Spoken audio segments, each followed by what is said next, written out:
मोहनदास करमचंद गांधी का जन्म 2 अक्टूबर 1869 को पोरबंदर, गुजरात, भारत में एक हिंदू मौद परिवार में हुआ था।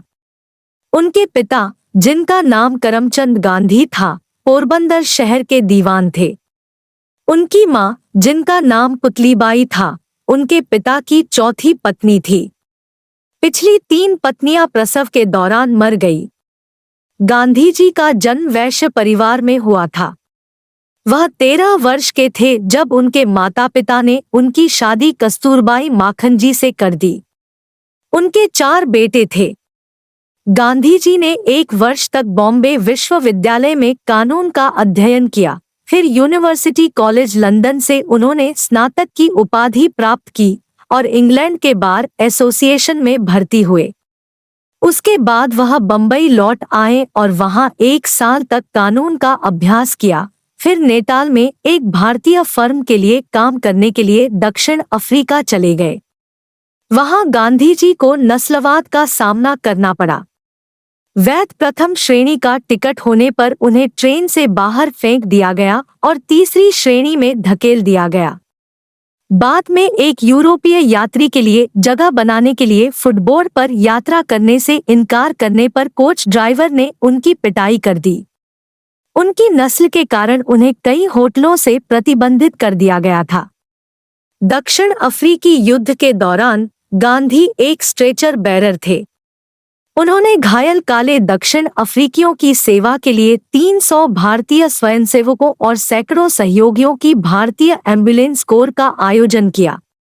उन्होंने अपने साथी भारतीयों से अहिंसक तरीके से नए कानून की अवहेलना करने और ऐसा करने के लिए सजा भुगतने का आह्वान किया।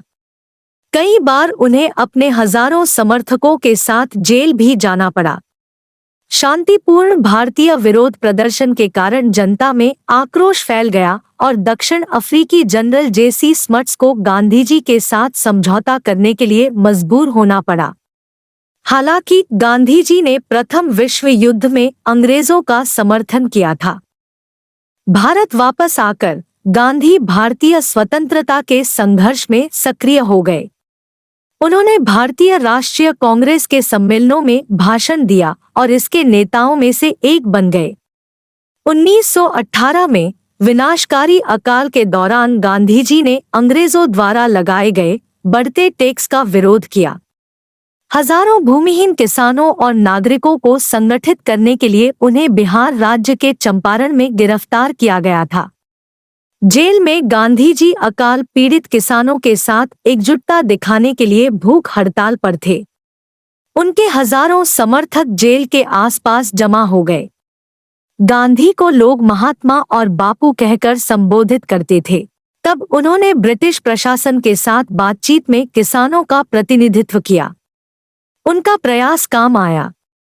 कर टैक्स निलंबित कर दिया गया और सभी कैदियों को रिहा कर दिया गया। अमृतसर के जलियांवाला बाग में ब्रिटिश सैनिकों द्वारा लगभग 450 नागरिकों के नरसंहार के बाद उन्होंने घोषणा की कि सारी हिंसा बुरी है, जिसने भारतीय राष्ट्र को आघात पहुंचाया है। भारतीय राष्ट्रीय कांग्रेस पार्टी के नेता के रूप में गांधी जी ने स्वतंत्रता और ब्रिटिश अधिकारियों के साथ असहयोग के लिए एक अभियान स्वराज शुरू किया। उन्होंने भारतीयों से ब्रिटिश वस्तुओं के स्थान पर अपने स्वयं के कपड़ों और वस्तुओं का उपयोग करने का आग्रह किया। उन्हें 2 साल तक जेल में रखा गया और बाद में रिहा कर दिया गया। अंततः लॉर्ड इरविन के प्रतिनिधित्व में ब्रिटिश सरकार ने मार्च 1931 में गांधी-इरविन समझौते पर हस्ताक्षर किए, जिसमें सभी राजनीतिक कैदियों को मुक्त करने पर सहमति व्यक्त की गई। गांधी को भारतीय राष्ट्रीय कांग्रेस के नेता के रूप में लंदन में आमंत्रित किया गया था, लेकिन उन्हें अपने अनुयायियों से अलग करके उनके प्रभाव को नष्ट करने के ब्रिटिश प्रयासों से वह निराश थे। गांधी जी ने अछूतों के जीवन को बेहतर बनाने के लिए अभियान चलाया, जिन्हें वे हरिजन कहते थे। 1934 में गांधी जी 3 बार अपनी जान लेने के प्रयास में जीवित बचे। 1936 में उन्होंने कुछ समय के लिए पार्टी से इस्तीफा दे दिया। कुछ समय बाद वे जवाहरलाल नेहरू की अध्यक्षता के साथ पार्टी के प्रमुख के रूप में लौट आए। द्वितीय विश्व युद्ध की शुरुआत में गांधी जी ने घोषणा की कि भारत इस युद्ध में तब तक भागीदार नहीं बन सकता जब तक उसे स्वतंत्रता न मिल जाए। उनके भारत छोड़ो अभियान के कारण अभूतपूर्व पैमाने पर संघर्ष में बड़े पैमाने पर गिरफ्तारियां हुई। उन्हें मुंबई में गिरफ्तार कर लिया गया और 2 साल तक हिरासत में रखा गया। उनकी कैद के दौरान उनकी पत्नी की मृत्यु हो गई और उनके सचिव की भी मृत्यु हो गई। एक आवश्यक सर्जरी के कारण गांधी को मई 1944 में रिहा कर दिया गया। उनके अभियान के कारण युद्ध की समाप्ति से पहले 1 लाख से अधिक राजनीतिक कैदियों को रिहा किया गया। भारत को 1947 में आज़ादी मिली। उसके बाद इसका भारत पाकिस्तान युद्ध हुआ और भारत का विभाजन हुआ।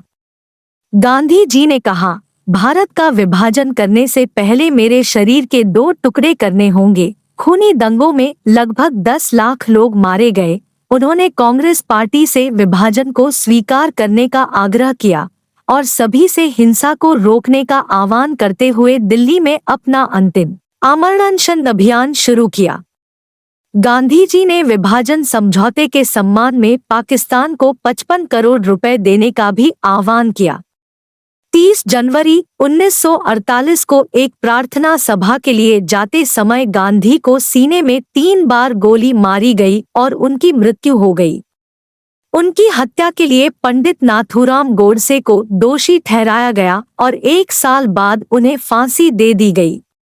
गोडसे के साथ उस हत्याकांड में 5 अन्य लोग भी थे, जिनमें विनायक दामोदर सावरकर को सबूत नहीं मिलने की वजह से अदालत ने जुर्म से मुक्त किया। शंकर किस्तैया को उच्च न्यायालय ने अपील करने पर छोड़ने का निर्णय दिया। दिगंबर बड़े सरकारी गवाह बनने के कारण बरी हुआ। गोपाल गौडसे को आजीवन कारावास हुआ। मदनलाल पाहवा को आजीवन कारावास हुआ और विष्णु रामकृष्ण करकरे को भी आजीवन कारावास हुआ था। महात्मा गांधी की राख को कई भागों में विभाजित किया गया और नदियों में प्रवाहित करने के लिए भारत के सभी राज्यों में भेजा गया। गांधी की अस्थियों का एक हिस्सा भारत में दिल्ली के पास राजघाट में है।